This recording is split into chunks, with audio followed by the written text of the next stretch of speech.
Something strange is happening across the world right now, and almost no one is prepared for it. People with stable jobs, good education, and years of effort behind them are discovering they can no longer afford something previous generations considered normal: a home. Not a luxury apartment, not a dream villa, just a simple place to call their own. This crisis didn't arrive with headlines. It didn't come with sudden panic or dramatic announcements. Instead, it crept in quietly, month by month, year by year, a silent shift that changed the meaning of ownership for millions of people. Here's the paradox. Wages have risen in many countries. Productivity has increased. Workers are doing more, learning more, contributing more. And yet, the door to home ownership has never felt more tightly locked. Why? To understand the answer, we need to rewind to real stories from people around the world trying to build something for themselves and discovering the system no longer works the way it once did. In Amsterdam, a young engineer named Sarah earns a perfectly respectable income. Yet despite working full-time in a growing industry, she found herself competing with dozens of bidders for even the smallest studios, many of them investors who never planned to live there. In Toronto, a couple with combined salaries of over $160,000 realized that even with good jobs, their mortgage approval would barely cover half of what average homes now cost. And in Istanbul, families who once dreamed of owning a modest apartment now face prices rising faster than salaries by entire years of income at a time. A dream once measured in steady saving, now measured in impossibility. Different cities, different currencies, different cultures. But one pattern: the housing ladder isn't broken. It's been pulled away. And that's because modern housing is no longer about shelter. It is transformed into something else entirely: an investment vehicle, a global asset class, a parking space for wealth. Homes stopped being homes and became financial instruments.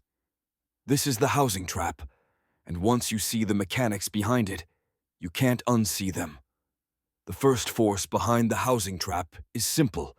Demand is no longer local. A home used to be something purchased by the people who lived in a city. Today, it is purchased by investors across the world. Technology made it easy. Capital made it profitable. Low interest rates made it irresistible.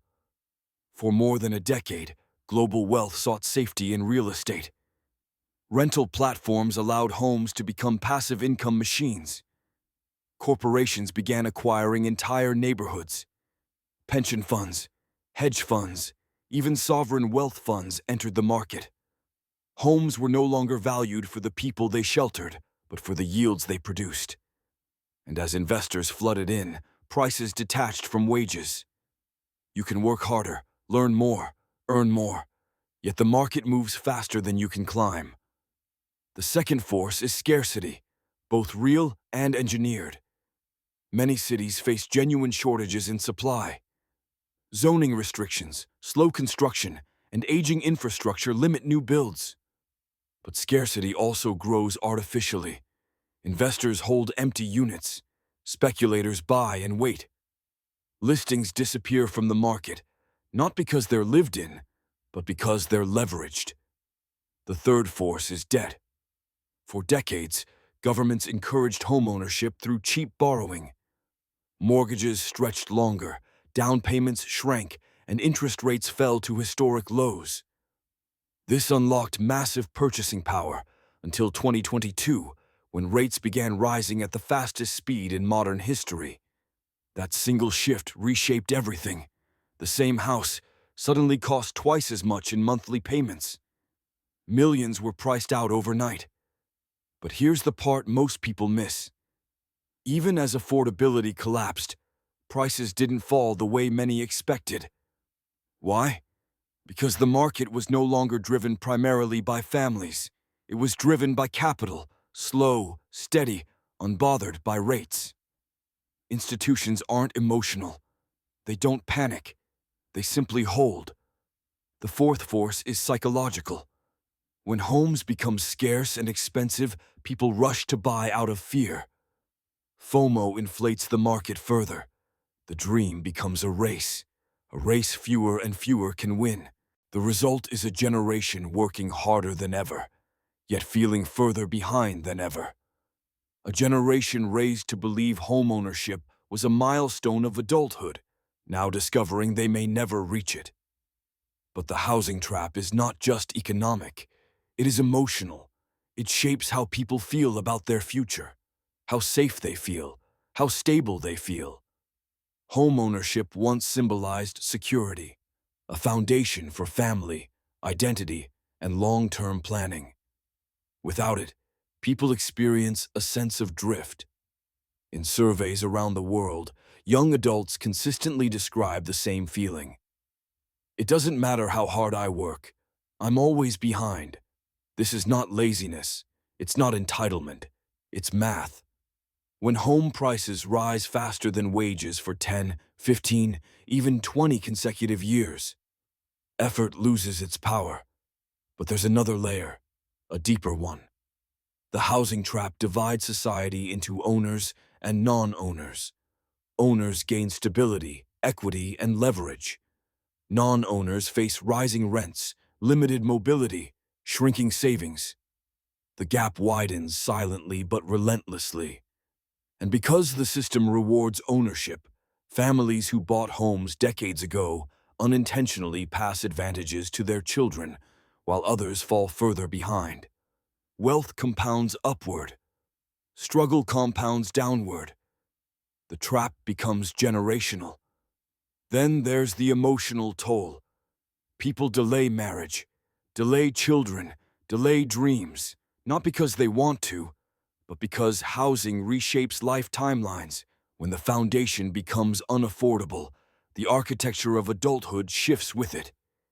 Yet despite all this, the housing trap persists because society still teaches an outdated script. Work hard, save money, buy a home. But the math no longer supports the message. The dream didn't die because people stopped working. It died because the world changed, and the script didn't. But here's the quiet truth, the part almost no one talks about.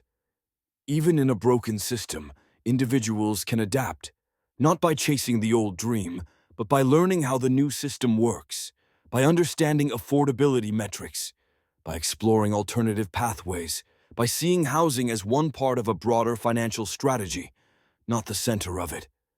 Because the people who survive this shift are the ones who understand it. As we move deeper into 2025 and approach 2026, the housing trap will define the financial lives of millions. Not because people failed the system, but because the system evolved faster than anyone expected. The rules changed quietly. The consequences did not. But every shift, no matter how large, creates adaptation. People are discovering new models of living. Co-ownership, cooperative housing, renting by choice instead of necessity. Location arbitrage, remote work migrations. Some are prioritizing investing before housing. Others are designing lives that don't rely on a mortgage as the foundation of their identity. These aren't signs of defeat. They're signs of evolution. The truth is, homeownership is no longer the universal milestone it once was. And that's not the end of stability. It's the beginning of new strategies, a new financial map, a new understanding of what security means in the modern world. So as December 15th arrives and millions look ahead to the new year, one question rises above the rest. Will you keep chasing the old dream, or will you start building a new one? The trap is real, the system is changing, but your ability to adapt is greater than you think. Welcome to Financial Room.